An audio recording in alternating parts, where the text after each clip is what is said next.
स्वागत है फ्रेंड्स। आज हम बात करेंगे क्या हमें देसी घी खाना चाहिए। देसी घी आम तौर पे गाय या भैंस का इसकी जानकारी हमें ज़्यादा है, जबकि जिन प्रदेशों में अन्य जानवर होते हैं जैसे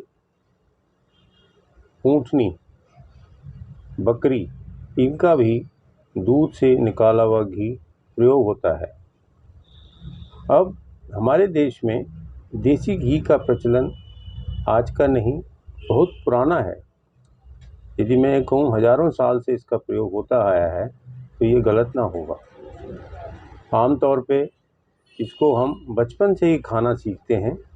जैसे जब किसी स्त्री को नवजात शिशु या डिलीवरी होती है तो उस माँ को देसी घी कई प्रकार से खिलाया जाता है, यहाँ तक कि पीने में, खाने में और कुछ दवाइयों के रूप में यानी कि सप्लीमेंट पाउडर के रूप में भी उस लेडी को दिया जाता है। इसके अलावा बच्चा जैसे बड़ा होने लगता है उस घी का प्रयोग मालिश के रूप में भी करा जाता है। हम कहेंगे हमारे जो बुज़ुर्ग थे या कुछ लोग जो रेसलिंग या पहलवानी करते थे, और या मैं कहूँ कि उनके मांस ज़्यादा होता था, हड्डियाँ मजबूत होती थीं, आँखों की निगाह दृष्टि जो है उनकी लंबे समय तक चलती थी, और इसके अलावा उनका जो पाचन है, हाजमा, वो बहुत बढ़िया होता था। तो उनकी इम्यूनिटी ज़्यादा होती थी, किसी भी प्रकार से उनको थकावट नहीं होती थी। यहाँ तक कि जो हमारे बुज़ुर्ग थे उनका रिप्रोडक्टिव सिस्टम भी अच्छा था।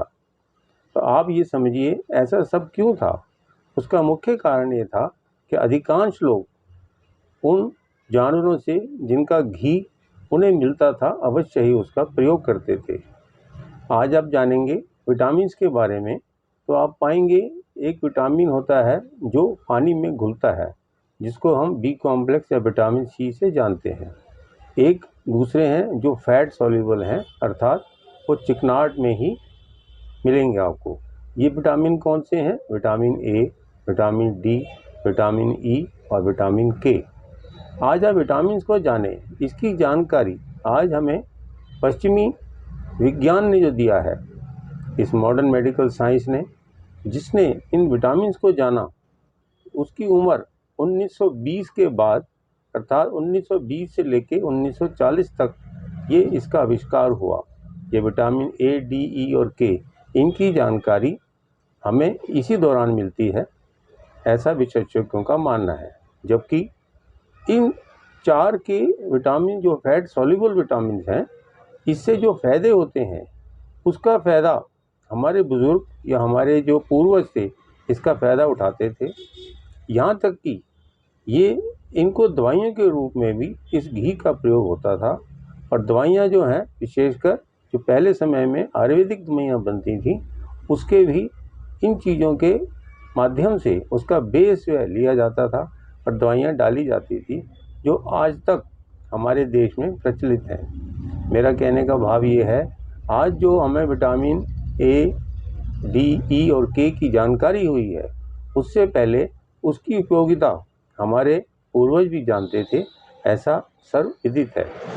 अब रही बात है जिन बातों को मैंने बताया कि जिन कारणों से हम विटामिन इनको खाते थे जो कि घी के अंदर थे, उसका प्रयोग हमारे देश में शांति के समय तो अवश्य था, लेकिन जब लड़ाइयाँ होती थीं, युद्ध होते थे, तब भी इनका प्रयोग होता था दवाई के रूप में।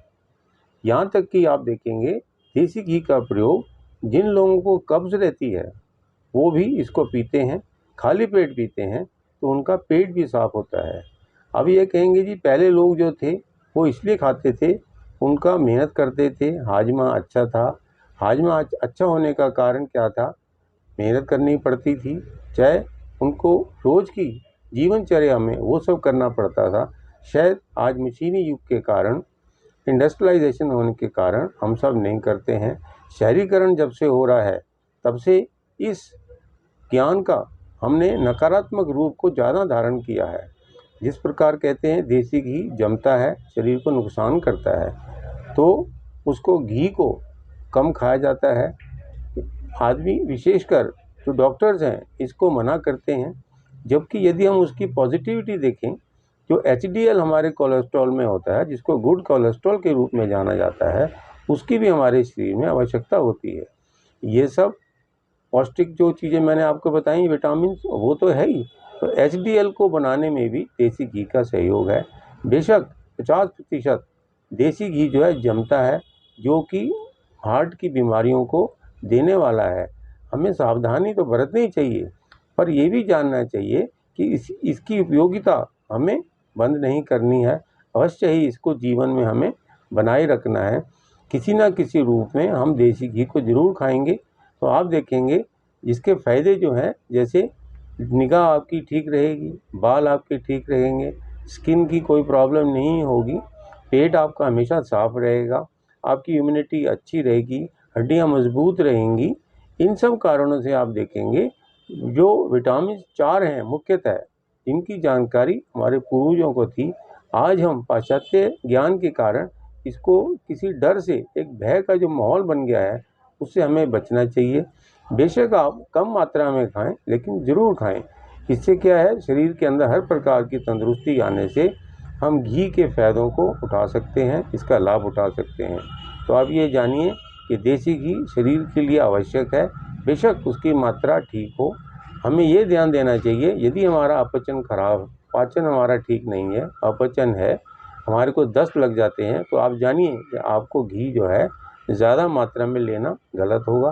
तो इसकी मात्रा आप कम करें, किसी ना किसी रूप में इसको अवश्य लें। तो मैं कहूँगा देसी घी को आप अवश्य ही सेवन करें, और हमेशा ही हमारे बुज़ुर्गों की तरह हमारे जो देहात में लोग अभी भी रहते हैं, वो भी इसका फ़ायदा उठाते हैं, तो क्यों ना हम उठाएं। बेशक हम थोड़ी मेहनत करें, ज़्यादा ना लें। कुछ चीज़ों का इस्तेमाल हमें और भी ध्यान देने योग्य है, जैसे कुछ ठंडे घी को आप हमेशा गर्म ही लेंगे। आप जब खाना खाते हैं गरम गरम, तो तब इसका प्रयोग करेंगे तो ज़्यादा अच्छा होगा। लेकिन कुछ स्थितियाँ ऐसी हैं, जैसे हम दही के साथ खाएंगे घी, वो भी ठीक नहीं है। बहुत जो ठंडी चीज़ें जैसे आइसक्रीम है, कन्फेक्शनरी के आइटम्स हैं, खाने के समय हम लेते हैं, वो सब ना लें। जब घी लेना है तो ये ध्यान रखें कि जितना हम इसको कम भारी पेट से, कम खाने के साथ लेंगे, ऐसी चीज़ों से ना लें साथ में, जो कि इसके अब्जॉर्प्शन को, इसके पाचन को ना होने दे, देर से होने देगा। ऐसी चीज़ों को हमें अवहेलना करनी चाहिए, ऐसी चीज़ें हम ना लें। तो आप ये जानिए देसी घी हमारे शरीर के लिए आवश्यक है। इससे इम्यूनिटी हमेशा आपको बड़ी मिलेगी, आपकी कार्य क्षमता बढ़ेगी और आप दीर्घायु को प्राप्त होंगे। यहाँ तक कि जिन लोगों को जल्दी बुढ़ापा आता है, उससे भी हम बच सकेंगे। तो देसी घी को आप अवश्य ही खाएं, बेशक उसकी मात्रा जो आपके शरीर को सुहाए वो लें, तो ज़्यादा अच्छा होगा। धन्यवाद।